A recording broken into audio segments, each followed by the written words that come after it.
ಅವಳು ರಾಣಿ ಉಡುವ ರಾಜಕುಮಾರಿ ಉಡುವ ಸೀರೆ ಅದು ಬಣ್ಣ ಬದಲಾವಣೆ ಉಂಟಷ್ಟೇ. ನನ್ನ ಸೀರೆ ಅದು.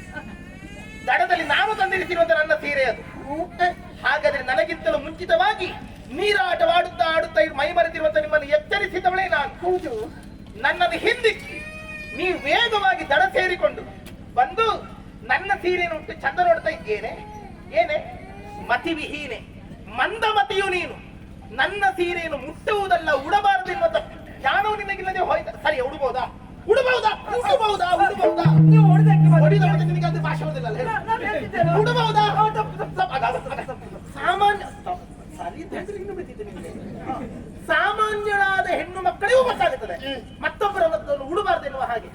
ರಾಜಕುಮಾರಿ ಇವರೆಲ್ಲರಿಗೂ ಹೇಳುವವಳು ಕೇಳುವವಳು, ಅದು ನಿನಗೆ ಗೊತ್ತಿಲ್ಲದೆ ಹೋಯಿದ್ದೇನೆ. ಮಂದಮತಿಯೇ, ಮತಿವಿಹೀನಳೆ, ಹುಟ್ಟದೆ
ಮುಟ್ಟಬೇಡ. ಏನು ಎಷ್ಟು ಸಿಟ್ಟು ನಿನಗೆ? ಆ ಬ್ರಾಹ್ಮಣತಿ ಮುಟ್ಟಬೇಡ, ನೀನು ಶೂದ್ರ. ಅಲ್ಲ, ಇಲ್ಲಿಯ ತನಕ ನೀನು ಬ್ರಾಹ್ಮಣತಿ ಎನ್ನುವುದು ಗೊತ್ತಿರ್ಲಿಲ್ವ ನಿನಗೆ? ಗೊತ್ತಿತ್ತು.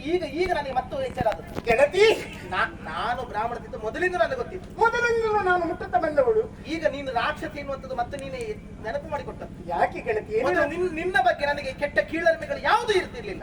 ಆದ್ರೆ ನಿನ್ನ ರಾಕ್ಷಸ ಬುದ್ಧಿ ತೋರಿಸಿದೆಲ್ಲ ನೀನು. ನೋಡು, ಅಂತ ಬುದ್ಧಿ ನನಗಿರುವುದು ಹೌದು ಅಂತಾದ್ರೆ ಆತ್ಮೀಯಳು ಎಂದು ಪರಿಗ್ರಹಿಸಿದ್ದು ನಿನ್ನನ್ನ ಮಾತ್ರ. ಆತ್ಮೀಯತೆಗೆ ಬೆಂಕಿ ಬಿತ್ತು. ನಿನ್ನ ಆತ್ಮೀಯತೆಗೆ ಸಮಯ ಸಾಧಕಳು ಎಂತತಿ ನನ್ನ ಸೀರೆ ಕೊಟ್ಟದ್ದು ನೀನು. ನನಗೇನು ಗತಿ ಇಲ್ಲದೆ ನಿನ್ನ ಸೀರೆ ಹುಟ್ಟಿದ್ದು ಅಂತ ಭಾವಿಸಿಕೊಂಡೆ. ಮತ್ತೆ ಗಂಡಸರ ಬೊಬ್ಬೆ ಕೇಳಿತು, ಅಯ್ಯೋ ಇಷ್ಟ ಕಡೆ ಧಾವಿಸಿದ್ರೆ ನಮ್ಮ ಮಾನ ಹೋಗ್ತದೆ ಎನ್ನುವಂತ ಹೆದರಿಕೆಯಿಂದ ದಡಕ್ಕೆ ಬಂದವರು ನಾವು. ಆ ಕಾಲದಲ್ಲಿ ಯಾರ ಸೀರೆ ಎನ್ನುವುದು ನಾನು ನೋಡ್ಲಿಲ್ಲ. ಕೈಗೆ ಸಿಕ್ಕಿದಂತ ಸೀರೆಯನ್ನ ನನ್ನದ್ದು ಎನ್ನುವ ಹಾಗೆ ನಾನು ಉಟ್ಟುಕೊಂಡೆ. ಅದಕ್ಕೆ ಹೇಳಿದ್ದೆ ನೀ ರಾಕ್ಷಸರದ್ದು ಸುಮ್ಮನೆ ಹೇಳಿದ್ದಲ್ಲ, ಸ್ವಾರ್ಥಿ ಅಂತ ನಿನಗಾಡಿ. ಯಾಕೆ? ನಿನಗೆ ನಿನ್ನ ಮಾನವೇ ನಿನಗೆ ಮುಖ್ಯ ಆಯಿತು. ನಾನು ಹೆಣ್ಣಲ್ವಾ? ಹೌದು. ಹಾಗಾದ್ರೆ ಮಾನ ನಿನಗೂ ನನಗೂ ಎರಡು ಸಮಾನ ತಾನೆ? ಖಂಡಿತ. ಹಾಗಾಗಿದ್ರೆ ಮತ್ತೆ ನಾನೆಂತ ಮಾಡುದೆ? ನಾನು ನಿನಗೆ ನಿನಗೆ ಯಾರ ಸೀರೆ ಅಂತ ಗೊತ್ತಾಗ್ಲಿಲ್ಲ. ಯಾಕೆಂದ್ರೆ ನಾವಿಬ್ರು ಒಂದೇ ಕಡೆಯಲ್ಲಿ ಸೀರೆ ಬಿಡಿಸಿಟ್ಟಿದ್ದು. ಗಡಿಬಿಡಿ ಆಯ್ತು. ಹೌದು. ನನ್ನ ಸೀರೆಯನ್ನು ಹಾಗೆ ಕೈ ಹಾಕಿದ್ದು ನಾನು ಹುಟ್ಟಿದ್ದು. ಸುಳ್ಳಾಡಬೇಡ. ಮತ್ತೆ ಕೆಟ್ಟದನ್ನು ಮಾಡಿದನ್ನು ಸಮರ್ಥಿಸುವುದಕ್ಕೆ ಒಂದು ಸುಳ್ಳು ಹೇಳಿದ್ರೆ ಅದನ್ನು ಸರಿ ಮಾಡೋದಕ್ಕೆ ಮತ್ತೆ 10-100 ಸುಳ್ಳು ಹೇಳಬೇಕಾದಿತ್ತು. ಇದರಲ್ಲಿ ಸುಳ್ಳೇನಿದೆ? ಇದು ಸತ್ಯ, ಇದು ವಾಸ್ತವ. ಅದೆಷ್ಟೋ ಜನ ಹೆಣ್ಣು ಮಕ್ಕಳು ಬಂದಿದ್ದೇವೆ, ಎಲ್ಲರೂ ಬಟ್ಟೆಯನ್ನು ಕಳಚಿಟ್ಟಿದ್ದೇವೆ. ಹೌದಾ? ಹೌದು. ನಿನಗೆ ಅವಸರ ಅಂತ ಆದ್ರೆ ನಾವು ಬಟ್ಟೆ ಇಟ್ಟಲ್ಲಿಗೆ ಬರುವುದು ಯಾಕೆ ಬಟ್ಟೆ? ಹಾಗಾದ್ರೆ ಬೇರೆ ಹೆಣ್ಣು ಮಕ್ಕಳ ಬಟ್ಟೆ ಸಿಗಬಾರ್ದು ನಿನಗೆ? ನನ್ನ ಬಟ್ಟೆ ಹೇಗೆ ಸಿಕ್ಕಿದೆ ನಿನಗೆ? ಬಂದಿರುವಂತಹ ಸಖಿಯರೆಲ್ಲ ಬೇರೆ ಬೇರೆ ಕಡೆಯಲ್ಲಿ ಅವರು ಬಿಡಿಸಿಟ್ಟಿದ್ರು. ಆದ್ರೆ ನಾನು ನೀನು ಒಟ್ಟಿಗೆ ಬಿಡಿಸಿಟ್ಟಿದ್ದು ಹೌದಲ್ವ? ಒಂದೇ ಕಡೆಯಲ್ಲಿ ಗಡಿಬಿಡಿಯಲ್ಲಿ ಬಂದಂತ ನಾನು ಕೈ ಹಾಕಿ ಬಿಟ್ಟೆ. ನಿನ್ನ ಸೀರೆ ನನ್ನ ಕೈಗೆ ಸಿಕ್ಕಿತು. ನಿನಗೆ ನಮ್ಮ ಸೀರೆ ಇರುವ ಸ್ಥಳದವರೆಗೆ ಬರ್ಲಿಕ್ಕೆ ಆಗುತ್ತದೆ. ಹೌದು. ಮತ್ತೆ ಅಲ್ಲಿ ಬಂದ ಮೇಲೆ ತಪ್ಪುದಿರ್ತದು. ನೀನು ಸ್ವಲ್ಪ ಓಡೋದಲ್ಲಿ ಉದ್ದೇಶ ಪಟ್ಟೆ ಮಾಡಿದ್ದೀನಿ. ಖಂಡಿತ ಅಲ್ಲ ಗೆಳತಿ. ಉದ್ದೇಶ ಪಟ್ಟು ಎನ್ನುವ ಹಾಗೆ ನೀನು ಈ ಕಾಲದಲ್ಲಿ ಆಡ್ತೀಯ ಅಂತಾರೆ. ಓಡುದು ಅಲ್ಲ, ಓಡುವುದು ನಾವು ಎಷ್ಟು ಚುರುಕಿನಲ್ಲಿ ಓಡ್ ಬಂದಿದ್ದು. ನೀನು ಒಟ್ಟಿಗೆ ಮೇಲೆ ದಡಕ್ಕೆ ಬಂದವನು. ನೀನೇನು ಹಿಂದೆ ಬಿದ್ದದ್ದು. ನಾನು ಓಡುವವಳಲ್ಲ, ನಾನು ಮತ್ತೊಬ್ಬರನ್ನು ಓಡಿಸುವ. ನಾವು ಓಡುವವರಲ್ಲ, ಮತ್ತೊಬ್ಬರು ಓಡುದು ಹೆದರಿಕೆ ಇದ್ದವರು ಓಡು. ಮತ್ತೊಬ್ಬರನ್ನು ಅಧಿಕಾರದವರು ಓಡಿಸು. ಅಲ್ಲ ಅದೇ ಹೇಳುದು. ಮತ್ತೊಬ್ಬರನ್ನು ಓಡಿಸ್ತಿ ಅಂತ ಆದ್ರೆ ಹಾ. ಓಡಿಸಿದ್ರ ಪರಿಣಾಮ ಏನಾಯ್ತು ಈಗ? ಅಂದ್ರೆ ಎಂತದ್ದು ಹಾ. ಕೆಲಸ ಮಾಡಿಸುವವರೇ ಹೊರತು ನಾವು ಕೆಲಸ ಮಾಡುವವರಲ್ಲ ಹೇಳಿದ್ದು ನಾವು. ಹೌದಾ? ಹಾ. ಹಾಗಾದ್ರೆ ನಾನು ನಾವು ಗುರುಗಳ ಮನೆಯವರು. ಓ ಹಾಗೆ. ಹಾ. ಆಗ್ಲಿ ಎದುರೇ ಏನೇ ಇರಲಿ, ಏನು? ಉದ್ದೇಶ ಪಟ್ಟು ನಾನು ಹುಟ್ಟಿದ್ದು ಎನ್ನುವ ಹಾಗೆ ವಾದಿಸ್ತೀಯ ಅಂತ ಆದ್ರೆ ಒಂದು ಕೆಲಸ ಮಾಡೋಣ. ಏನು? ಮತ್ತೆ ಈಗ ನಾನೆಂತ ಮಾಡುದೆ ನಾನು ಮನೆಗೆ ಹೋದೊಡನೆ ಪುಟ್ಟ ತಪ್ಪಿಗಾಗಿ ನಿನಗೆ ಒಂದಲ್ಲ ಎರಡಲ್ಲ ಇಲ್ಲಿಯ ತನಕ ಕಾಣದಿರುವಷ್ಟು 100 ಸೀರೆಯನ್ನು ನಿನಗೆ ಕೊಡ್ತೇನೆ. ಜನತಾಡಿ ಸೀರೆ ಅದನ್ನೆಲ್ಲ ಹುಟ್ಟು ಸಂಭ್ರಮದಿಂದ ದಿವಸಕ್ಕೆ ಒಂದೊಂದು ಹುಟ್ಟು ಮೆರೆದಾಡಬಹುದೇನು? ಈಗ ಕೊಡುದಿಲ್ಲ. ಈಗ ಆಗುದಿಲ್ಲ. ಅಲ್ಲಿ ನನ್ನ ಸೀರೆ ಇದೆ ನೋಡು, ಅದನ್ನು ನೋಡು. ಯಾರು? ನೀನು. ನಿನ್ನ ಸೀರೆ? ಹೌದು. ನಾನು ಉಡುವುದು. ನಾನು ಯಾರೇನು ಎಚ್ಚರ ಉಂಟ ನಿನಗೆ? ಏನು ಗೊತ್ತುಂಟ ನಾನು ಯಾರು ಅಂತ? ಗೊತ್ತಿದೆ. ಶ್ರೇಷ್ಠ ಭೂಸುರ.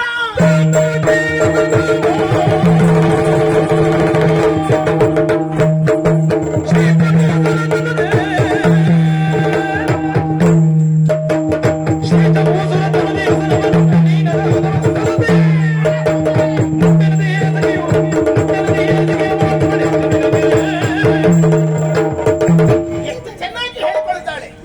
ಈ ಹೊತ್ತಿಗೆ ನನ್ನ ಸೀರೆ ನೀನು ಬಿಚ್ಚಿಕೊಡುವುದಿಲ್ಲ. ಖಂಡಿತ ಇಲ್ಲ. ನಿನಗದು ಬೇಕಾಗಿದೆ. ಮನೆಗೆ ಹೋದ ಮೇಲೆ 1ರ ಬದಲಿಗೆ 100, ಹೌದು, 100ರ ಬದಲಿಗೆ 1000 ಕೊಟ್ಟೇನು. ಬಂಗಾರದ ಅಂಚುಗಳುಳ್ಳಂತ ಜರತಾರಿ ಸೀರೆಗಳು. ಅಂದ್ರೆ ನಿನ್ನ ಶ್ರೀಮತಿಗೆ ನಿನ್ನ ಅಹಂಕಾರ ಹೇಳುದವ ನೀನು? ಅಲ್ಲ, ಖಂಡಿತ ಅಲ್ಲ. ಮತ್ತೆಂತದ್ದು? ನೀನು ಉಡುವುದೆಲ್ಲ ಸಾಮಾನ್ಯ ಹತ್ತಿಯ ಬಟ್ಟೆಯ ನೂಲಿನ ಸೀರೆ. ಅಲ್ವೇ? ನಮ್ಮದೆಲ್ಲ ಬಂಗಾರದ ಅಂಚುಗಳುಳ್ಳ ಸೀರೆ. ದೊಡ್ಡ ಸ್ಥಿತಿಗೆ ಬೆಂಕಿ ಬೀಳಲಿಕ್ಕೆ ಹೆಣ್ಣು ಮಕ್ಕಳಿಗೆ ಒಂದು ಆಸೆ ಇರ್ತದಲ್ಲ, ಎಂತದ್ದು? ಅಂತ ದುಡಬೇಕು ಇಂತ ದುಡಬೇಕು ಅಂತ ಆಸೆ ಈ ಪ್ರಕರಣದಲ್ಲಿ ತೀರಿಸಿಕೊ. ನನಗಂತ ಆಸೆ ಇಲ್ಲ. ಆಸೆ ಇರುತ್ತಿದ್ದರೆ ನನ್ನ ಅಪ್ಪ ಅದನ್ನು ಬೇಕಾದಾಗಿ ಈಡೇರಿಸಿ ಕೊಡುತ್ತಿದ್ದ. ಆಶ್ರಮವಾಸಿಗಳಾಗಿ ನಾವು ಕಾಲವನ್ನು ಕಳೆಯುತ್ತಾ ಇರಬಹುದು. ಬ್ರಾಹ್ಮಣರಾಗಿ ಋಷಿ ಪರಂಪರೆಯನ್ನು ನಮ್ಮ ಪಾಲಿಸುತ್ತಿರಬಹುದು. ಮಗಳು ಬಯಸಿದಳು ಅಂತಾದ್ರೆ ಸ್ವರ್ಗಲೋಕದ ಸಂಪತ್ತನ್ನು ಭೂಮಿಗಿಳಿಸುವಷ್ಟು ಯೋಗ್ಯತೆ ಉಳ್ಳವನು ಶುಕ್ರಾಚಾರ್ಯನಿದ್ದಾನೆ ಇರಬಹುದು. ನನ್ನಪ್ಪ ನನಗೇನು ಕೊರತೆ ಮಾಡುವುದಿಲ್ಲ, ಮತ್ತೆ ನನಗೆ ಆಸೆಗಳೂ ಇಲ್ಲ. ನಿನ್ನ ದೊಡ್ಡಸ್ತಿಗೆ ಹೇಳಿಕೊಳ್ತೀಯಲ್ಲ, ನಿನ್ನ ಸೀರೆಯ ಪೆಟ್ಟಿಗೆಗೆ ಬೆಂಕಿ ಬೀಳಲಿಕ್ಕೆ ಎಂತದ್ದು ಮನೆಗೋದ ಮೇಲೆ ಕೊಡುವುದು. ಹೌದು. ಈಗ ನಾನೆಂತ ಮಾಡಬೇಕು? ನನ್ನ ಸೀರೆ ಉಟ್ಕೋ. ಮಾನ ಹೋಗ್ತದಲ್ಲ. ನೀನು ನಿನ್ನ ಸೀರೆ ನಾನು ಉಡುವುದು. ಹೌದು. ಅಯ್ಯೋ ದೇಶಕ್ಕೆ ಇದು ಏನೇ ಕತೆ? ಅಲ್ಲ, ಈ ತರ ಅಲ್ಲ. ಇಲ್ಲಿಯ ತನಕ ಇವಳು ಇಂಥವಳು ಅಂತ ನನಗೆ ಗೊತ್ತಿರ್ಲಿಲ್ಲ. ಇವಳಿಗೆ ವಾಂತಿ ಪ್ರಾರಂಭ ಆಗಿದೆ. ಇದರ ಹಿಂದೆ ಎಂತಕ್ಕೆ ಕತೆ ಉಂಟು?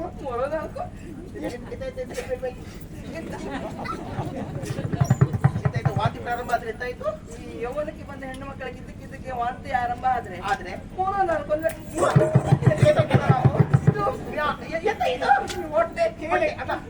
ರಾಕ್ಷಸ ಹೆಣ್ಣು ಮಕ್ಕಳಿಗೆ ಬರುವುದೇ ಇಂಥ ಕೆಟ್ಟ ಯೋಚನೆಗಳು, ಹೊಲಸು ಯೋಚನೆಗಳು. ವಾಂತಿ ಬಂದ್ರೆ ಗರ್ಭಿಣಿ ಅಂತ ಲೆಕ್ಕವ. ಮತ್ತೆ ಯಾಕೆ ಮಾಡಿದ್ದು? ಅಯ್ಯೋ ನಿಮ್ಮ ಕೆಟ್ಟ ಯೋಚನೆಗಳೇ. ಹುಳಿ ತಿಂತೀಯಾ? ಮಾಲಿನ್ಯ ಆಗಿ ಪ್ರಾರಂಭ ಆಯ್ತಲ್ಲ, ಅಲ್ಲ, ಅದೊಂದು ಬಯಕೆ. ಅದೇ ಹೇಳಿದ್ದು ನಿಮಗೆ. ಹೇಸಿಗೆ ಎನ್ನುವಂಥದ್ದು ಉಂಟಂತ ನಿಮಗೆ ಗೊತ್ತೇ ಇಲ್ಲ. ಯಾಕಂದ್ರೆ ನೀವು ರಾಕ್ಷಸರು, ಮಾಂಸಾಹಾರಿಗಳು. ನೀವು ಮಾಂಸಾಹಾರ ತಪ್ಪಲ್ಲಪ್ಪ, ಮಾಂಸಾಹಾರ ತಿನ್ಲಿ. ಅದರಲ್ಲಿ ಕೊಳೆತ ಮಾಂಸ ತಿನ್ನುವ ಜಾತಿ ನಿಮ್ಮದು. ಕರ್ಪೂರರು ನೀವು, ಹೌದಾ? ಅಲ್ಲ, ಯಾವಾಗ ಅಡುಗೆ ಮನೆಗೆ ಬನ್ನಿ. ಅಡುಗೆ ಮನೆಗೆ ಬರುವುದಲ್ಲ, ನಿಮ್ಮ ಗುಣ ವಿಶೇಷಗಳು ಗೊತ್ತುಂಟು ನಮಗೆ. ಅಡುಗೆ ಮನೆಗೆ ಹೋಗಿ ಗೊತ್ತಾಗಬೇಕು ಅಂತ ಏನಿಲ್ಲ.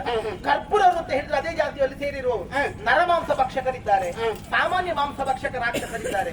ನೀವು ಕೊಳೆತ ಮಾಂಸ ತಿನ್ನುವಂತ ದಶಕೋಟಿ ಕರ್ಪೂರರು, ಹೌದಲ್ಲ? ಮಾಂಸ ತಿನ್ನದೇ ಇರುವವರು ಇದ್ದಾರೆ. ಅಲ್ಲಿ ಇದ್ದಾರೆ, ಇಲ್ಲ ಅಂತ ಹೇಳಿದ್ದಲ್ಲ.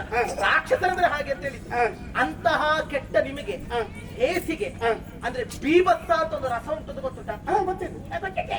ಗೊತ್ತಿದ್ರು ವಾಂತಿ ಬಂದದ್ದು ಯಾಕಂತ ಗೊತ್ತಾಗ್ತಿತ್ತು. ಅಲ್ಲ, ಇದ್ದಕ್ಕಿದ್ದ ಹಾಗೆ ವಾಂತಿ ಬಂತಲ್ಲ, ಇದನ್ನೇ ಕೇಳುವುದು ಅನಿವಾರ್ಯ. ಭೀಮಸ ಇಲ್ಲದ ಬೀಭತ್ಸ ಅಂತ ಹೇಳಿ ಸಾಯಿಗೆ ನೀವು ನಾಲ್ಗೆ ತಿರುಗುದಿಲ್ಲ. ಅದು ನನ್ನ ಕ್ರಮ. ಹೇಸಿಗೆ ಅಂತ ಹೇಳಿ.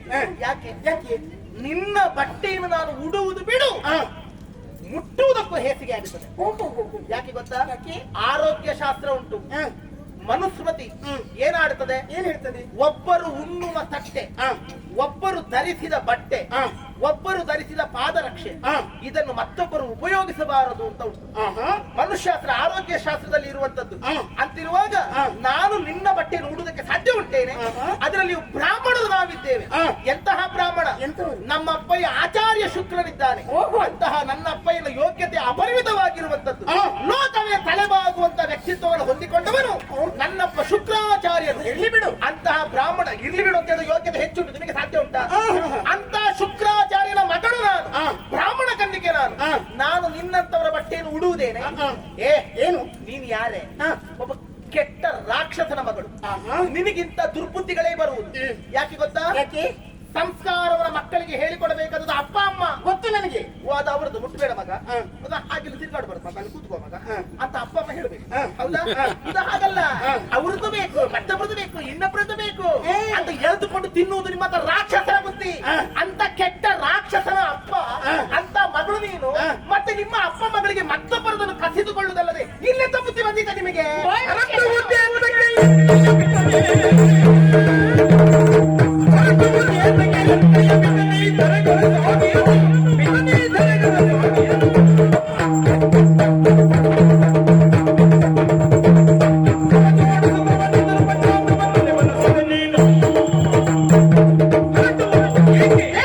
ಏನು ಹೊರಟಬೇಡ. ಏನು ಆಡುತ್ತಿಲ್ಲ, ಮಾತಾಡುವುದಿಲ್ಲ. ಸ್ವರ ಇರಿಸುದು ಯಾರಿಗೆ? ನಿನಗೆ ಹೌದು, ಹೆಣ್ಣು ಹೇಳುದು. ಇಲ್ಲಿಯ ತನಕ ಸ್ವರ ತಗ್ಗಿಸಿ ಮಾತಾಡಿದ್ರೆ ಎಂತದೆ? ನೋಡುವಂತ ಎಲ್ಲಿ ತನಕ ಹೋಗ್ತದೆ ಈಗ? ಹೋಗ್ತದೆ. ಹೋಗುವುದಕ್ಕೆ ದಾರಿ ಮಾಡಿ ಕೊಡ್ತಾ ಇದ್ದಾಳೆ ಅವಳು. ಮೊದಲು ಮಾಡಿದವ್ರೆ. ಅಲ್ವಾ? ಎಷ್ಟು ಮಾತಾಡ್ತಾಳೆ, ಎಷ್ಟು ಮಾತಾಡ್ತಾಳೆ. ಬಿಡಿ ನೀವು, ನಾನಿದೆ ನೋಡಿ. ಅದರಲ್ಲಿ ಯಾರ ಬಗ್ಗೆ ಮಾತಾಡೋದು? ಆಹಾ. ಎಂತದ್ದು? ನಿನ್ನ ಅಪ್ಪನೇ. ಹಾ.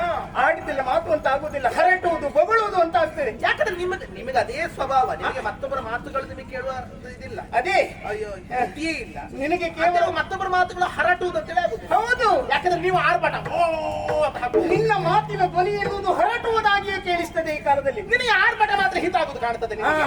ಆರ್ಭಟ ಮಾಡುವುದಕ್ಕೆ ಕಾರಣ ಏನು? ಎಂತದ್ದು? ನೀನಾಡಿದಂತ ಒಂದೊಂದು ಮಾತುಗಳು ಹಾ. ಹೋಗಿ ಹೋಗಿ ನನಗೇನ್ ಬೇಕಾದ್ರೂ ಹೇಳಿ ಹಾ. ಅದನ್ನ ಕೇಳಿ ಸಹಿಸ್ತೇನೆ ನಾನು, ಹಾ. ಆತ್ಮೀಯರು ಎಂಬ ಕಾರಣಕ್ಕಾಗಿ. ಹಾ. ಆದ್ರೆ ನನ್ನ ಅಪ್ಪನ ಬಗ್ಗೆ ಎಷ್ಟೇ ಮಾತಾಡಿದೆ. ನಿನ್ನ ಅಪ್ಪ ದೊಡ್ಡ ಕುಂಬಳಕಾಯಿ ಅಂತ ಆ ಅಪ್ಪ ಪರಬ್ರಹ್ಮವೇ. ಹಾ. ನನ್ನಪ್ಪ ದೊಡ್ಡವನೇ. ಹಾ. ನಿನ್ನಪ್ಪನ ಹಣೆ ಬರ ಎಂತದ್ದು, ನನ್ನಪ್ಪನ ಯೋಗ್ಯತೆ ಎಂತದ್ದು. ನನ್ನ ಅಪ್ಪನ ಸುದ್ದಿ ಮಾತಾಡಿದ್ರೆ ಏನ್ ಕೈಯಲ್ಲಿ ತಿಂದಿಲ್ಲ, ತಿರುಗಿ ಬಿಟ್ಟೇನು. ಕೈಯ ತಿರುಗಾಗತ್ತೆ. 24 ಕೆಳಗೆ ಬಿದ್ದಿತ್ತು ಒಂದು ಪೆಟ್ಟಿಗೆ. ಅದು ಲೆಕ್ಕ ಗೊತ್ತಿಲ್ಲ. ಒಳಗಿರೋದು 32. ಅಲ್ಲ, ಒಂದು ಪೆಟ್ಟಿಗೆ ಮತ್ತೊಂದು ಪೆಟ್ಟಿಗೆ ಉಳಿದಕ್ಕೆ ಬೀಳ್ತದೆ. ಒಂದೇ ಪೆಟ್ಟಿಗೆ ಅಷ್ಟು ಶಕ್ತಿ ಇಲ್ಲ. ನಮಗೆ ಒಂದು ಸಾಕು. ಸಾಕೆ. ಎಂತದು? ಬಿಟ್ರೆ ಅಲ್ವಾ ನೀನ್ ಮಾಡುದು ಕೈ? ಅಲ್ಲ, ನಿನ್ನ ಕೈ ಎತ್ತರಿದ್ದಾಗೆ ಮಾಡ್ಲಿಕ್ಕೆ ಆಗುತ್ತದೆ ನಮಗೆ. ಬ್ರಾಹ್ಮಣಕ್ಕೆ ಅಷ್ಟು ಗೊತ್ತು ನಮಗೆ. ಅಲ್ಲ, ಹಾ. ನೀವೆಷ್ಟು ನೀವು ಕೆಂಪು ಮೆಣಸಿನ ಚಟ್ನಿ ನೋಡಿದ್ರೆ ಹೆದರಿಕೊಂಡು ರಕ್ತ ಅಂತ ಓಡಿ ಹೋಗುವ ಜಾತಿಯವರು ನೀವು ಕೈ ಎತ್ತಿ. ಮನೆ ಪ್ರಕರಣ ಉಂಟಂತೆ. ಅಲ್ಲ, ಇವ್ರು ನಮಗೆ ಹೇಳ್ತಾರಲ್ಲ, ನಾವು ಕೊಳೆತ ಮಾಸ್ತು ತಿನ್ನೋದು, ಹಾ. ನಾವು ಆರ್ಭಟ ಅಂತೆ. ಹಾ. ನಿಜವಾಗಿ ಹೇಳಿ ಗೊತ್ತಿಲ್ಲ, ನಾವು ಮಾಡೋದು ಅಟ್ಟಾಸ ಅಂತ. ಹಾ. ನೋಡಿ, ಮೊನ್ನೆ ನಾವು ಕಾಡಿಗೆ ಹೋಗಿದ್ದೇವೆ. ಕಾಡು ಕೋಳಿ ನಿಂತ್ಕೊಂಡು ಬಂದಿದ್ದೇವೆ. ಅದಕ್ಕೆಲ್ಲ ಸುರಿದು ಒಳ್ಳೆ ಎಣ್ಣೆಯಲ್ಲಿ ಕರ ಕೊರಿದು ಕೊರಿದು. ಎಷ್ಟು ರುಚಿ ರುಚಿಯಾಗಿ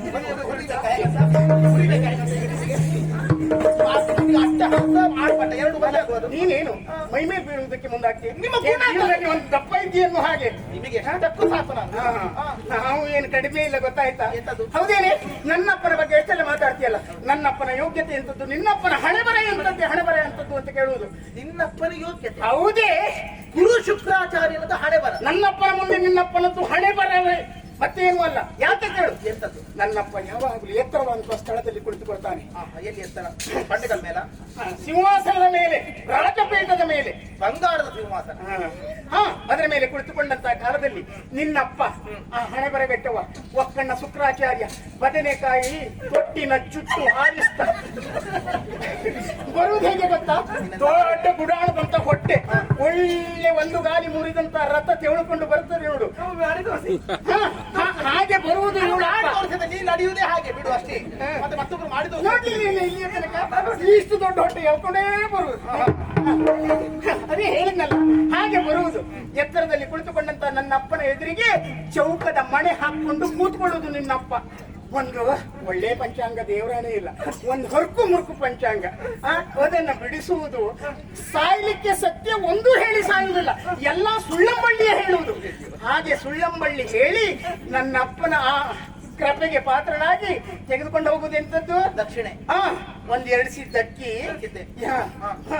ತೆಂಗಿನಕಾಯಿ 2, 4 ಆಣೆ ದುಡ್ಡು, ಒಂದು ಪಾಣಿ ಪಂಚೆ ತಕೊಂಡೋಗಿ ಜೀವನ ನಡೆಸುವಂತ ಬಟ್ಟನ ಮಗಳೇ ನನಗೆ ಹೇಳ್ತೀನಿ. ಎಷ್ಟು ಸುಳ್ಳು ಹೇಳ್ತಾಳೆ ಇವರು.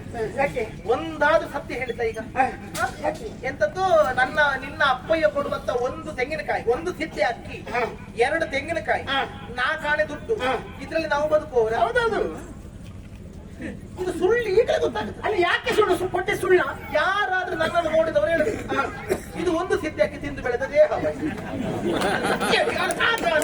ನನಗೆ ಒಮ್ಮೆ ಬೇಕು ನನಗೆ. ಇದೇ ಒಂದು ಹೆಜ್ಜೆ ಅಕ್ಕಿ ಅಲ್ಲ ಹಣೆ ಬಲ ಕೆಟ್ಟವ. ಅದು ನನಗೂ ಒಂದು ಶಂಕೆ ಕಾಡಿತ್ತು. ಎಂತದ್ದು? ಇದು ಯಾವ ಜಾತಿ ತಳಿ ಇಷ್ಟು ಬೆಳೀತಾ ಹೋಗ್ತಾಳೆ ದಿನದಿಂದ ದಿನಕ್ಕೆ? ಹೌದೌದು, ಯಾಕಂದ್ರೆ ನಿಮಗೆ ಮನಸ್ಸಿನಲ್ಲಿ ಕಲ್ಮಶ ಇರುವುದು, ಹಾಗಾಗಿ ದೇಹ ಸೊರಗುವುದಷ್ಟೇ. ಮನಸ್ಸು ಸ್ವಚ್ಛವಾಗಿದ್ರೆ ಆರೋಗ್ಯ ಸ್ಥಿರವಾಗಿರುತ್ತದೆ. ಎಂತ ಹೇಳಿದೆ ನೀನು? ಏನು? ನನ್ನಪ್ಪಯ್ಯನಿಗೆ ನಿನ್ನಪ್ಪಯ್ಯ ಕೊಡುವಂತ ಕಡಿಮೆ ಸಂಭಾವನೆ ದಕ್ಷಿಣೆ. ಹೌದು. ಯೋಚನೆ ಮಾಡಿ. ಏನು? ಮನೆಗೆ ಬಂದು ಕರ್ಮಾಂಗವನ್ನು ಮಾಡಿರುವಂತ ಪುರೋಹಿತನಿಗೆ ಯಜಮಾನನಾದವನು ಒಂದಿಷ್ಟು ಕಡಿಮೆ ಸಂಭಾವನೆ ಕೊಟ್ಟು ಕಳಿಸ್ತಾನಂತಾದ್ರೆ ಅಲ್ಲಿ ಪುರೋಹಿತರಿಗೆ ಅರ್ಹತೆ ಇಲ್ಲ ಅಂತಲ್ಲ, ಕೊಡುವ ಯಜಮಾನನಿಗೆ ದಾರಿದ್ರ್ಯ ಉಂಟು ಅಂತ ಆಗುತ್ತದೆ. ನನ್ನಪ್ಪನಿಗೆ ದಾರಿದ್ರ್ಯ ಅಲ್ಲ, ಅಷ್ಟೇ ಇರುವುದು. ಅಲ್ಲದೆ ಪಡೆಯುವಂತ ಅರ್ಹತೆ ಇದ್ದದಷ್ಟೇ. ಅಲ್ಲವೇ ಅಲ್ಲ, ಯಾವ ಪುರೋಹಿತ ನನಗೆ ಇಷ್ಟು ಕೊಡಿ ನನಗೆ ಅಷ್ಟು ಕೊಡಿ ಅಂತ ಯಾವ ಕಾರಣ ಕೇಳುವ ಕ್ರಮವೇ ಇಲ್ಲ. ಯಜಮಾನನಾದವನು ತಿಳಿದು ಕೊಡಬೇಕು. ಕೊಡುವಾಗ್ಲೇ ಕಡಿಮೆ ಕೊಡ್ತಾನಂತಾದ್ರೆ ಅವನ ಕೃಪಣತೆ ಅಲ್ಲಿ ವ್ಯಕ್ತವಾಗುವಂತದ್ದು. ಮತ್ತೆಂತದ್ದೇ ನನ್ನಪ್ಪ ಇನ್ನು ಬದನೆಕಾಯಿ ತುಟ್ಟಿ ಹಾಸ್ಕೊಂತ ಬರುವುದು. ಬ್ರಾಹ್ಮಣರದು ತುಟ್ಟ, ಮತ್ತೆ ಬ್ರಾಹ್ಮಣರದು ಶಿಕೆ, ಅದ್ರ ಯೋಗ್ಯತೆ ನಿಮಗೆ ಅರ್ಥ ಆಗುದಿಲ್ಲ. ಗೊತ್ತಾಯ್ತಲ್ಲ? ಬಿಡು. ಏನು? ಮತ್ತೆಂತದ್ದು ಚೌಕದ ಮನೆ ಹಾಕಿ ನಮ್ಮ ಅಪ್ಪಯ್ಯ ಕೂತ್ಕೊಳ್ಳು. ಹೌದು. ನೀವೆಲ್ಲ ಚೌಕದ ಮನೆಯ ಮೇಲೆ ಕೂತ್ರೆ ಮಾತ್ರ ನಿಮಗೆ, ಮನೆಯ ಮೇಲೆ ಕೂತ್ರೆ ಮಾತ್ರ ನಿಮಗೆ ಗೌರವ ಇರುವುದು. ಬ್ರಾಹ್ಮಣರಿಗೆ ಜ್ಯೋತಿಷ್ಯರಿಗೆಲ್ಲ ಹಾಗಲ್ವೇ? ಚೌಕದ ಮನೆಯ ತುಂಡು ಎದುರು ಕೂತ್ಕೊಂಡು ಕೌಡ ತಿರುಗಿಸಿದ್ರು ಬದುಕಲಿಕ್ಕೆ ಆಗುತ್ತದೆ. ಅಷ್ಟು ನಿಮಗೆ ಅರ್ಥ ಆಗುದಿಲ್ಲ. ಮತ್ತೆ ನಿನ್ನಪ್ಪ ಎತ್ತರದ ಸಿಂಹಾಸನದಲ್ಲಿ ಕೂತ್ಕೊಳ್ತಾನೆ. ಹೌದೇ? ನನ್ನಪ್ಪಯ್ಯ ಕೆಳಗಡೆ ಕೂತ್ಕೊಳ್ತಾನೆ. ನಿನ್ನಪ್ಪಯ್ಯ ಹೆಚ್ಚೆ ಅಧಿಕವೇ. ಮೂರ್ಖಣೆ. ಯಾಕೆ? ಮಂಗ ಮರದ ಮೇಲೆ ಕೂತ್ಕೊಳ್ತದೆ, ಮನುಷ್ಯರೆಲ್ಲ ಕೆಳಗೆ ಕೂತ್ಕೊಳ್ತಾರೆ. ಹಾಗಾದ್ರೆ ಮನುಷ್ಯರಿಗಿಂತ ಮಂಗ ದೊಡ್ಡದೇ? ನೀನು ಒಳ್ಳೆ ಬುದ್ಧಿವಂತರ ಹಾಗೆ ಮಾತಾಡ್ಬೇಡ. ಬುದ್ಧಿವಂತಳೆ. ಮಂಗನೆಲ್ಲ ತಂದು ಸಿಂಹಾಸನದ ಮೇಲೆ ಯಾರು ಕೊಳ್ಳಿರಿಸುವುದಿಲ್ಲ. ಅದು ತನ್ನಿಂದಾಗಿ ಹಾಗೆ. ಅದೇ ಹೇಳಿದ್ರು, ಮೂರ್ಖತೆ ನಿನ್ನದು ಅಂತ ಹೇಳಿದ್ರು ನಾನು. ಯಾವಾಗಲೂ ಉದಾಹರಣೆಯಲ್ಲಿರುವಂತ ತಾತ್ಪರ್ಯವನ್ನು ಗಮನಿಸಬೇಕಾಗುತ್ತದೆ. ಗಮನಿಸಿ. ಆದ್ರೆ ಎಂತದ್ದು? ಮಂಗನಿಗಿಂತ ಮನುಷ್ಯ ಶ್ರೇಷ್ಠ ಹೌದಾ? ಮಂಗ ಒಂದು ತಿರ್ಯಕ್ ಜತ್ತು ಪ್ರಾಣಿ ಹೌದಾ? ಇಲ್ಲಿ ಹಾಗೆ ಗುರುವಾದವನ ವ್ಯಕ್ತಿತ್ವ ಏನು? ಗುರು ಎಲ್ಲಿ ಕೂತ್ಕೊಳ್ತಾನೆ, ಮತ್ತೊಂದು ಕಡೆ ಕೂತ್ಕೊಳ್ತಾನಂತಲ್ಲ. ಗುರುವಿನ ಯೋಗ್ಯತೆ ಉಳಿದವರಿಗೆ ಬರುವುದಕ್ಕೆ ಸಾಧ್ಯವೇ ಇಲ್ಲ. ಹರಮುನಿದರು ಗುರು ಕಾವ ಎನ್ನುವಂತ ಮಾತುಂಟು, ಹೌದಲ್ಲ? ಗುರುವಿನ ಅವಕೃಪೆಗೆ ಒಳಗಾದ್ರು ಅಂತಾದ್ರೆ ಯಾರು ಜೀವನದಲ್ಲಿ ಉದ್ಧಾರ ಆಗುವುದಿಲ್ಲ. ರಾಜನು ನಿನ್ನ ಅಪ್ಪನಾಗಿ ಎತ್ತರದ ಸಿಂಹಾಸನದಲ್ಲಿ ಕುಳ್ಳಿರಬೇಕು ಅಂತಾಗಿದ್ರೆ ನನ್ನಪ್ಪನ ಔದಾರ್ಯ ಎಷ್ಟು ದೊಡ್ಡದೆನ್ನೋದನ್ನು ಯೋಚನೆ ಮಾಡು. ಎಂತದ್ದು? ಮೊನ್ನೆ ದೇವಲೋಕಕ್ಕೆ ದಾಳಿ ಆಯ್ತು, ಹೌದಾ? ದೇವಲೋಕದಲ್ಲಿ ಯುದ್ಧವನ್ನು ಆಗುವಂತ ಹೊತ್ತಿನಲ್ಲಿ ನಿನ್ನಪ್ಪಯ್ಯ ಸತ್ತು ಹೋದ. ಅಂತ ನಿನ್ನಪ್ಪಯ್ಯನನ್ನು ಮೃತ ಸಂಜೀವಿನಿ ವಿದ್ಯೆಯ ಮೂಲಕವಾಗಿ ಬದುಕಿಸಿದವನು ಯಾರು ಬದುಕಿಸಿ? ನಿನ್ನಪ್ಪನೇ. ಹಾಗಾದ್ರೆ ಕೇಳು, ಹಾಗಾದ್ರೆ ನನ್ನಪ್ಪಯ್ಯ ಹೆಚ್ಚಾಯ್ತು, ನಿನ್ನಪ್ಪಯ್ಯ ಹೆಚ್ಚಾಯ್ತು? ಬದುಕಿಸಿದರಿಂದ ಮಾತ್ರಕ್ಕೆ ಹೆಚ್ಚಿರುವಂತಾಗಲಿಲ್ಲ. ಕಲಿತ ವಿದ್ಯೆಯ ಪ್ರಭಾವದಿಂದ ಬದುಕಿಸಿದ್ದು ಬಿಟ್ಟು ಮತ್ತೆ ಇಂಥದ್ದಕ್ಕೆ ಅಂತ ನಿನ್ನಪ್ಪನನ್ನು ಇರಿಸಿಕೊಂಡು ರಾಕ್ಷಸರ ಬುದ್ಧಿ ಅಂದ್ರೆ ಇದು ಉಪಕಾರ ಸ್ಮರಣೆ ಇಲ್ಲದಿದ್ದವು. ಸತ್ತು ಹೋದ ಮೇಲೆ ಮತ್ತೆ ವ್ಯಕ್ತಿ ಬದುಕಿಗೆ ಸಾಧ್ಯವೇ ಇಲ್ಲ. ಹಾಗಾದ್ರೆ ಸತ್ತವನನ್ನಾದರೂ ಬದುಕಿಸುತ್ತಾನಂತಾದ್ರೆ ಎಷ್ಟು ಹೆಚ್ಚುಗಾರಿಕೆ ಅನ್ನೋದನ್ನು ಯೋಚನೆ ಮಾಡು. ಪ್ರಾಣ ಉಳಿಸಿದವನನ್ನು ಸಾಯುವ ತನಕ ನಾವು ಸ್ಮರಣೆಯಲ್ಲಿ ಇಟ್ಟುಕೊಳ್ಬೇಕು. ನಿನಗಿಂತ ದೊಡ್ಡವನಿಲ್ಲ ಅಂತ ದೇವರ ಹಾಗೆ ನೋಡಿಕೊಳ್ಬೇಕು. ಹಾಗಾದ್ರೆ ಅಂತ ಉಪಕಾರ ಸ್ಮರಣೆ ಇಲ್ಲದಿರುವಂತ ನಿನ್ನಂತವಳಿಗೆ ಇನ್ನೆಷ್ಟು ಹೇಳಿ ಏನು ಪ್ರಯೋಜನ ಉಂಟು? ಗುರುವಿನ ಕುರಿತು ಎಷ್ಟು ಗೌರವವಿದೆ ಗೊತ್ತಿದೆ ಎನ್ನುವುದನ್ನು ನಮಗೆ ಚೆನ್ನಾಗಿ ಗೊತ್ತಿದೆ. ಈ ಹೊತ್ತಿನಲ್ಲಿ ನೀನು ಆಡಿದಂತ ಮಾತಿಗೆ ಆ ವಿಷಯವನ್ನು ಎಳೆದು ತರುವುದು ಅನಿವಾರ್ಯವಾಯಿತು. ನನ್ನಪ್ಪಯ್ಯ ಗುರು, ನಮ್ಮಪ್ಪನ ಯೋಗ್ಯತೆ ಮಾತ್ರ ಅಲ್ಲ, ನನ್ನ ಯೋಗ್ಯತೆಯು ಹೆಚ್ಚೇ ಉಂಟು. ಎಂತದ್ದು? ಯಾಕೆ ಗೊತ್ತಾ?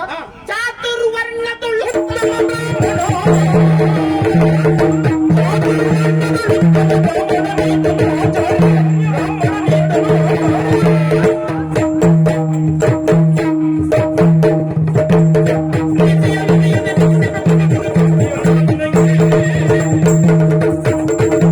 ಪ್ರಪಂಚದಲ್ಲಿ 4 ವರ್ಣಗಳು, ಬ್ರಹ್ಮ, ಕ್ಷತ್ರಿಯ, ವೈಶ್ಯ, ಶೂದ್ರ ಎನ್ನುವ ಹಾಗೆ ತಲೆಯ ಸ್ಥಾನವನ್ನು ಬ್ರಾಹ್ಮಣರಿಗೆ ಕೊಟ್ಟಿದ್ದಾರೆ. ಯಾಕಾಗಿ? ದೇಹದಲ್ಲಿರುವಂತ ಯಾವ ಅಂಗಾಂಗಗಳಾದ್ರೂ ಊನವಾದರೂ ಬದುಕುವುದಕ್ಕಾಗುತ್ತದೆ. ತಲೆ ಸರಿ ಇಲ್ಲದಿದ್ರೆ ವ್ಯಕ್ತಿಗೆ ಬೆಲೆಯೇ ಇಲ್ಲ, ವ್ಯಕ್ತಿಗೆ ಬದುಕು ಶೂನ್ಯವಾಗುತ್ತದೆ. ಹಾಗಾದ್ರೆ ಯೋಚನೆಯನ್ನು ಮಾಡು. ಸಮಾಜದ ಸುವ್ಯವಸ್ಥೆಗೋಸ್ಕರವಾಗಿ ಇರುವಂತಹ ಜ್ಞಾನಪೂರ್ಣರು ಯಾರು ಕೇಳಿದ್ರೆ ಬ್ರಾಹ್ಮಣರಿದ್ದಾರೆ. ಅಂತಹ ಬ್ರಾಹ್ಮಣರೇ ನಾವು. ದಿನವೊಂದಕ್ಕೆ 10,000 ಮಂದಿ ಶಿಷ್ಯರಿಗೆ ಅಶನ, ವಸನ, ವಸತಿ, ವಿದ್ಯೆ, ವೈದ್ಯಕೀಯ ಇದಿಷ್ಟು ಕೊಟ್ಟು ನಡೆಸುವ ಯೋಗ್ಯತೆ ಉಳ್ಳವನನ್ನು ಕುಲಪತಿ ಅಂತ ಕರೆಯುತ್ತಾರೆ. ಅಂತಹ ಕುಲಪತಿಯ ಸ್ಥಾನದಲ್ಲಿ ಏರಿದವನು ನನ್ನಪ್ಪ ಆಚಾರ್ಯ ಶುಕ್ರ. ಇದರಲ್ಲಿ ನಿನ್ನಪ್ಪನ ಹೆಚ್ಚುಗಾರಿಕೆ ಎಂತದ್ದು ಇಲ್ಲ. ನಿನ್ನಪ್ಪ ಅವನ ಅಪ್ಪನ ಮನೆಯಿಂದ ತಂದು ವಿದ್ಯಾರ್ಥಿಗಳಿಗೆ ಕೊಟ್ಟಿದ್ದಲ್ಲ, ನನ್ನಪ್ಪ ಕೊಟ್ಟಿದ್ದನ್ನು ಹುಡುಗರಿಗೆ ಕೊಟ್ಟಿದ್ದು. ಅದೇ ಹೇಳಿದ್ದು, ನಿನ್ನಪ್ಪ ನಾನು ಬದುಕಿಸಿದ್ದೇ ನನ್ನಪ್ಪ, ಮತ್ತೆ ನಿನ್ನಪ್ಪ ಕೊಡುವುದಂತ ಬೇಡವಾ? ಹಾಗಾದ್ರೆ ನನ್ನ ಅಪ್ಪ ಇಲ್ಲದೆ ಇರುತ್ತಿದ್ದಾರೆ ನಿಮ್ಮ ಕುಲವೇ ಉಳಿಯುತ್ತಿರ್ಲಿಲ್ಲ. ನನ್ನ ಅಪ್ಪ ಇದ್ದು ಮತ್ತೆ ಒಕ್ಕಣ ಶುಕ್ರಾಚಾರ್ಯ. ಹೌದು, ದೊಡ್ಡ ಹೊಟ್ಟೆ. ನಿಮಗೆ ಏನು ಹೇಳಬೇಕು? ಏನು? ಯಾಕಾಗಿ ಶುಕ್ರಾಚಾರ್ಯ ಕಣ್ಣು ಕಳೆದುಕೊಂಡ, ಹ. ಅವನಂತಹ ಔದಾರ್ಯ ಎಷ್ಟು ಅಲ್ಲ, ಅವನ ಕೊಡುಗೆ ಎಷ್ಟು ಹ. ಎನ್ನುವುದನ್ನು ನೀವು ಮರೆತು ಬಿಡುತ್ತೀರಿ. ಯಾಕಂದ್ರೆ ನೀವು ರಾಕ್ಷಸರು, ಹ. ನಿಮ್ಮ ಸ್ವಭಾವವೇ ಅಷ್ಟು. ಹ. ನನ್ನಪ್ಪನ ಯೋಗ್ಯತೆ ಹ. ಪ್ರಪಂಚ ಅರ್ಥ ಮಾಡಿಕೊಂಡಿದೆ. ದೇವಲೋಕದಲ್ಲಿ ಒಬ್ಬ ಗುರು ಬೃಹಸ್ಪತಿ, ರಾಕ್ಷಸರಿಗೆ ಗುರು ಶುಕ್ರಾಚಾರ್ಯ. ಹೌದಮ್ಮ. ಏನು ಬೃಹಸ್ಪತಿ ಹೆಚ್ಚ ಶುಕ್ರಾಚಾರ್ಯ ಹೆಚ್ಚ? ನನ್ನಪ್ಪನೇ ಒಂದು ಮುಷ್ಟಿ ಹೆಚ್ಚು. ದೇವತೆಗಳು ಸುಮನಸರು, ಒಳ್ಳೆಯ ಮನಸ್ಸಿನವರು. ಒಳ್ಳೆಯ ವಿದ್ಯಾರ್ಥಿಗಳಿಗೆ ಪಾಠ ಮಾಡುವುದು ದೊಡ್ಡ ವಿಷಯ ಎಂತದ್ದು ಅಲ್ಲ. ಏಕಪಾಠಿಗಳಾಗಿರ್ತಾರೆ. ಒಮ್ಮೆ ಹೇಳಿದ್ರೆ ಆ ವಿದ್ಯಾರ್ಥಿಗಳು ಗಮನಿಸಿಕೊಳ್ಳುತ್ತಾರೆ, ಅಧ್ಯಯನ ಮಾಡುತ್ತಾರೆ. ಆದ್ರೆ ಕೆಟ್ಟ ಶಿಷ್ಯರು ಇರ್ತಾರಲ್ಲ, ಮೂರ್ಖರು ಹೆಡ್ಡರಿರ್ತಾರಲ್ಲ, ಅಂತವರಿಗೆ ಪಾಠ ಮಾಡಿ ಅಂತವರನ್ನು ಉತ್ತೀರ್ಣರಾಗುವ ಹಾಗೆ ಮಾಡುತ್ತಾನಂತಾದ್ರೆ ಅವನು ನಿಜವಾದ ಉತ್ತಮ ಶಿಕ್ಷಕ. ಅವನಿಗೆ ನಿಜವಾದ ಗೌರವವನ್ನು ಕೊಡಬೇಕು. ನಮ್ಮಲ್ಲಿ 100ಕ್ಕೆ 100 ಬರ್ತದೆ ವರ್ಷ ವರ್ಷ ಅಂತ ಹೇಳಿಕೊಂಡು ತಿರುಗಾಡುವುದಲ್ಲ. ಯಾಕಂದ್ರೆ ಒಳಗೆ ಸೇರಿಸಿಕೊಳ್ಳುವಾಗಲೂ 99ಕ್ಕಿಂತ ಮೇಲಿದ್ರೆ ಮಾತ್ರ ನಮ್ಮಲ್ಲಿ, ಅದ್ರಿಲ್ಲ ನಿಮಗೆ ಪ್ರವೇಶಾತಿ ಇಲ್ಲ ಅಂತ ಹೇಳಿಕೊಳ್ಳುದು. ಮತ್ತೆ ನಮ್ಮಲ್ಲಿ ಅಷ್ಟಕ್ಕೆ ಅಷ್ಟು ಬಂದಿದ್ದೇನೋ ಹಾಗೆ ಹೆಗ್ಗಳಿಕೆ ಹೇಳಿಕೊಳ್ಳುದು ಅದಲ್ಲ. ಮತ್ತೆ ಹಸನಾದ ಭೂಮಿಯಲ್ಲಿ ಬೀಜ ಬಿತ್ತಿ ಬೆಳೆ ಪಡೆಯುವುದು ದೊಡ್ಡ ವಿಷಯವೇ ಅಲ್ಲ. ಪಾಷಾಣದಲ್ಲಿಯೂ ಕೂಡ ಉಳುಮೆಯನ್ನು ಮಾಡುವುದರ ಮೂಲಕವಾಗಿ ಬೆಳೆ ಪಡೆಯುತ್ತಾನಂತಾದ್ರೆ ನಿಜವಾದ ಕೃಷಿಕ ಅಂತ ಅನ್ನಿಸಲ್ಪಡ್ತಾನೆ. ಅಂತ ಹೆಚ್ಚುಗಾರಿಕೆ ನನ್ನ ಅಪ್ಪನಿಗೇನು ಸ್ವಲ್ಪ ಸುಮ್ಮನಿರಿ. ಎಂತದ್ದು? ಬಂಜರು ಭೂಮಿಯಲ್ಲಿ ಬೆಳೆ ತೆಗೆಯುವುದಕ್ಕಾಗುವುದಿಲ್ಲ. ಯಾವ ಬೀಜ ಬಿತ್ತಿದ್ರು ಸರಿಯಾಗಿ ಬರುವುದಿಲ್ಲ. ಓ ದೇವ್ರೇ, ಬರ್ತದೆ ಅಂತಾದ್ರೆ ಹೇಳಿಲ್ಲಿ ಬಂಜರು ಭೂಮಿಗಾದ್ರೂ ಬೇಕಾದ ಹಾಗೆ ನೀರು ಬರಿಸಿ ಅದನ್ನು ಪರಿಶ್ರಮದಿಂದ ಬೆವರನ್ನು ನೀರಾಗಿ ಸುರಿಸಿ ಆ ರೀತಿಯಲ್ಲಿ ಬೆಳೆಯುತ್ತಾನೆ ಅಂತ ಹೇಳಿದ್ದು ಪರಿಶ್ರಮ ಅಂತ ಹೇಳಿದ. ಸತ್ವ ಇಲ್ಲದ ಬೀಜ ಮೊಳಕೊಡೆಯುವುದಕ್ಕೆ ಯಾವತ್ತೂ ಸಾಧ್ಯ ಇಲ್ಲ. ಈ ವಿದ್ಯಾರ್ಥಿಗಳಲ್ಲಿ ಕಲಿಯುವಂತ ಗುಣ ಇರುವುದರಿಂದ, ಸತ್ವ ಇರುವುದರಿಂದ ನಿನ್ನಪ್ಪ ಕಲಿಸುವುದಕ್ಕೆ ಸಾಧ್ಯವಾಯಿತು. ಇದಲ್ವಾ ನೀ ಕಲ್ತದ್ದು? ನೀವು ಕಲ್ತದ್ದೇ ಎಂತದ್ದು? ಒಳ್ಳೆಯ ವಿದ್ಯಾರ್ಥಿ ಆಗುತ್ತೆ ಅಂತ ಒಬ್ಬ ಬಂದ ಹುಡುಗ ಕಚಕುಮಾರ ದೇವಭೂಮಿಯಿಂದಲೇ ಇಳಿದು ಬಂದ. ಅವನು ಕಲಿಯುತ್ತಿರುವ ವಿದ್ಯೆಯನ್ನು ಕೇಳಿ ಹೊಟ್ಟೆಗಿಚ್ಚಿ ಹೋಗಿದ್ದಂತ ನೀವು ಒಳ್ಳೆಯ ಶಿಷ್ಯರಾಗಲಿಲ್ಲ, ಬಂದವನಿಗೂ ಉಳಿಯುವುದಕ್ಕೆ ಬಿಟ್ಟಿಲ್ಲ. ಒಂದು ಕಳೆದ್ರಿ, ಪರಿಣಾಮವಾಗಿ ಏನಾಯ್ತು? ನನ್ನ ಅಪ್ಪನಲ್ಲಿದ್ದ ಅಮೂಲ್ಯವಾದ ವಿದ್ಯೆಯೇ ಹೊರಟು ಹೋಗುವ ಹಾಗಾಯ್ತು. ಅದಕ್ಕೆ ಕಾರಣ ನೀವಾಯ್ತು. ಎಂತದ್ದೇ? ಏನೇ? ಬರುವಾಗ ಹೆಂಡ ಕುಡ್ಕೊಂಡು ಬಂದಿದ್ದೇನೆ, ನಾನು ತಲೆಗೆ ಅಮಲೆ ಹಿಡಿತೇನೆ ನಿನಗೆ, ಪಿತ್ತ ವಿಕಾರವಾಯಿತೇನೆ ನಿನಗೆ. ನನ್ನ ಯೋಗ್ಯತೆ ಅರ್ಥ ಮಾಡಿಕೋ. ನಮ್ಮ ಅಪ್ಪನ ಯೋಗ್ಯತೆ ವಿಶೇಷ. ಗುರು ಪೂಜೆ ಮಾಡ್ತೇವೆ. ಗುರು ಇಲ್ಲದೆ ಇದ್ದರೆ ಗುರುವಿನ ಪಾದುಕೆ ಪೂಜೆ ಮಾಡ್ತೇವೆ. ಅದು ಸಿಗದೆ ಇದ್ರೆ ಗುರುವಿನ ಪೀಠ ಪೂಜೆ ಮಾಡ್ತೇವೆ. ವರ್ಷಕ್ಕೊಂದು ಬಾರಿ ಆದ್ರೂ ಗುರು ಮಠಕ್ಕೆ ಹೋಗಿ ಬರಬೇಕು. ಗುರು ಪೂಜೆ ಮಾಡದಿದ್ರೆ ಅದು ದೋಷ ಬರ್ತದೆ, ಗೊತ್ತಿಲ್ಲ ನಿನಗೆ? ನಾವು ಮಾಡ್ತಾ ಇದ್ದೇವೆ. ಗುರು ಪುತ್ರಿ ನಾನು. ಹೌದಾ? ಸಕಲ ಶಾಸ್ತ್ರ ಕೋವಿದೆ. ವಾಸ್ಮಿ ನಾನು ಮಾತ್ರವೇ ಅಲ್ಲ, ಚತುರ ನಾನಿದ್ದೇನೆ, ವಿದುಷಿ ಇದ್ದೇನೆ. ಅಂತಹ ಗುರುಪುತ್ರಿ ಆದ ನನಗೆ ಮಾನ್ಯತೆಯನ್ನು ಕೊಡುವುದು ಬಿಟ್ಟು ಎಂತದೆ ನಿನ್ನ? ಗುರುಪುತ್ರಿ ಆದ ತಕ್ಷಣ ಗುರುಗಳ ಯೋಗ್ಯತೆ ಮಗಳಿಗೆ ಬರ್ತದೆ ಎನ್ನುವ ಹಾಗೆ ಬಂದಿದೆ ಅಂತ ಹೇಳಿದ್ದು ನಾನು. ಬಂದಂತ ನೀನು ಹೀಗೆ ಮಾತಾಡುವುದ? ಗುರುಗಳ ಮಕ್ಕಳು ಪಂಡಿತ ಪುತ್ರರು ಅಂತ ಹೇಳಿಕೊಳ್ಳೋರಿದ್ದಾರೆ, ಇಲ್ಲಂತೇನು ಅಲ್ಲ. ಅದು ಮೂರ್ಖರು ಬಹಳ ಜನ ಇದ್ದಾರೆ, ಇಲ್ಲಂತೇನು ಅಲ್ಲ. ಈಗ ನನ್ನ ಯೋಗ್ಯತೆ ನನ್ನ ಅಪ್ಪ ಅರ್ಥ ಮಾಡಿಕೊಂಡಿದ್ದಾನೆ ಅಂತ ಹೇಳಿದ್ದು. ಎಂತದ್ದು? ನಾನು ಹೆಣ್ಣ ಕುಡಿದಿದ್ದೇನ?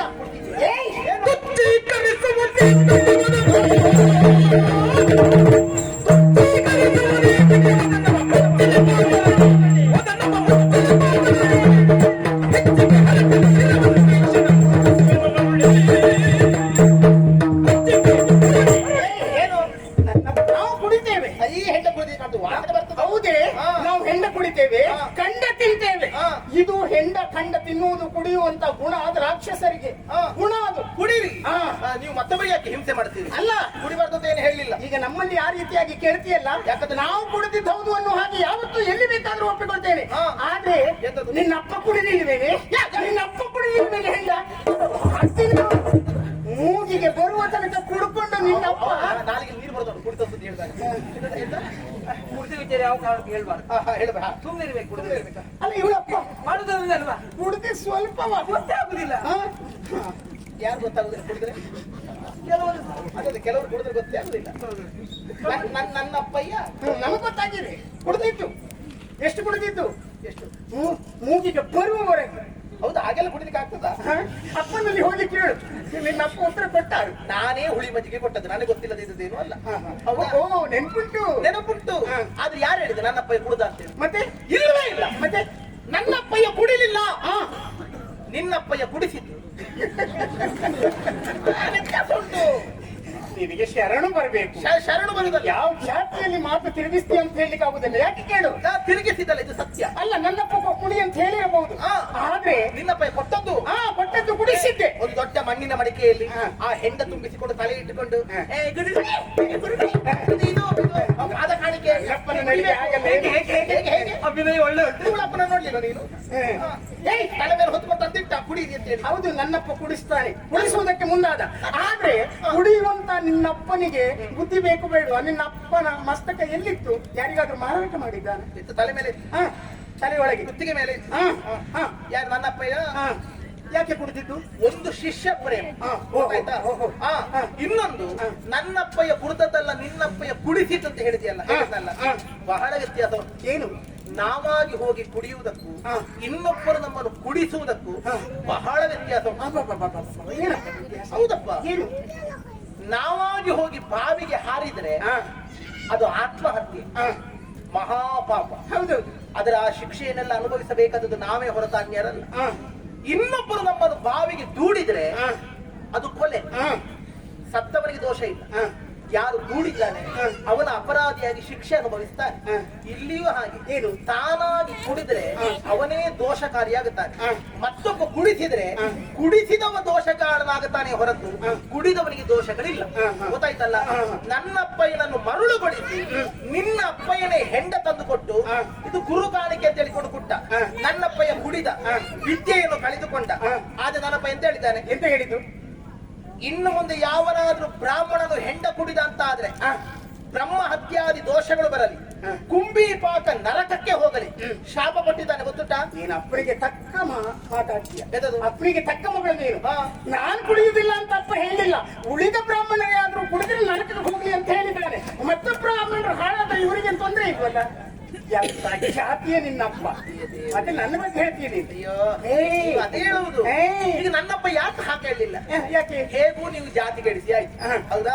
ಹಾಗಾಗಿ ಮಾತ್ರ ಅಲ್ಲ, ನನ್ನ ಅಪ್ಪಯ್ಯ ಕುಡಿದ ಪರಿಣಾಮವಾಗಿ ಸಾವಿರಾರು ವರ್ಷ ಗಳಿಸಿಕೊಂಡಂತ ಮಹಾವಿದ್ಯೆಯನ್ನೇ ಕಳೆದುಕೊಂಡು ಬಿಟ್ಟ. ಹೌದಾ? ಅದರ ಅರಿವಾಯಿತವನಿಗೆ ಅನುಭವದಿಂದ ಮತ್ತೊಬ್ಬರಿಗೆ ಪಾಠ ಹೇಳಬೇಕು. ಇಲ್ಲಿ ಯೋಚನೆ ಮಾಡು. ಏನು? ಬ್ರಾಹ್ಮಣರ ಯೋಗ್ಯತೆ ಅದಕ್ಕೆ ಹೆಚ್ಚು. ಏನಾಡಿದ?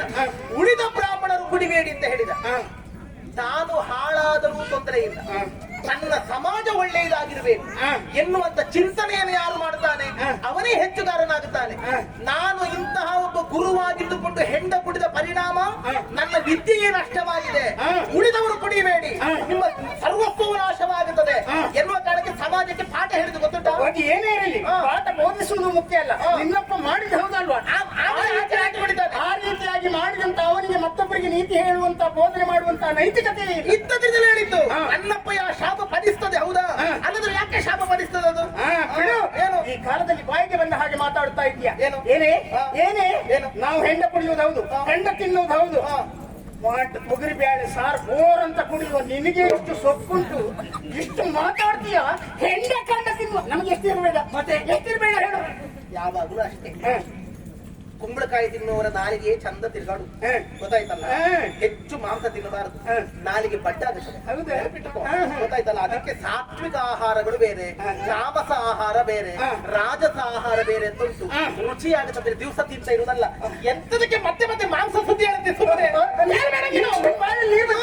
ಅಲ್ಲ, ನಿನ್ ಬಾಯಲ್ಲಿ ನೀರು ಬಂತಲ್ವಾ? ಎಂತದಕ್ಕೆ ಅರ್ಥ ಆಯ್ತು?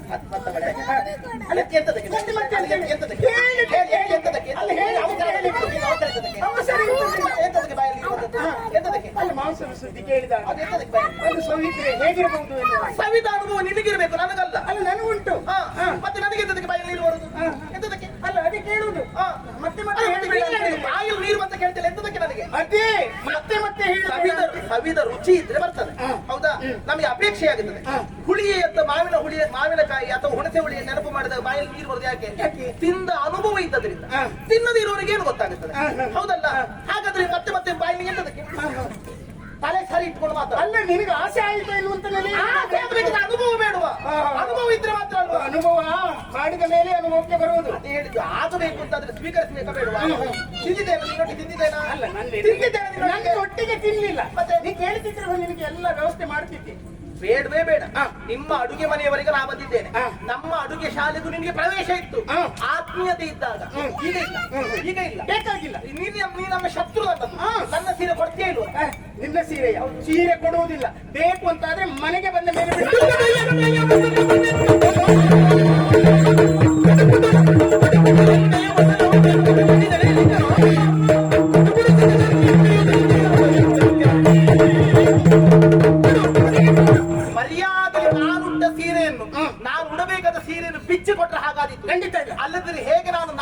ಅವಸ್ಥೆಯಲ್ಲಿದ್ದೇನೆ ಹಾ. ಅದೇ ರೀತಿ ನಿನ್ನ ನಗ್ನ ಅವಸ್ಥೆ ಒಳಪಡಿಸ್ತೇನೆ. ಏನು ಕೊಡ್ತೀಯ ಇಲ್ವಾ? ಸೀರೆ ಬಿಡಿಸ್ತೀಯಾ? ಕೊಡು. ಆಗ್ತದೆ ನಿನ್ನಿಂದ. ಆಗ್ಲಿಕ್ಕಿಲ್ವಾ? ಕೊಡುವುದಿಲ್ಲ.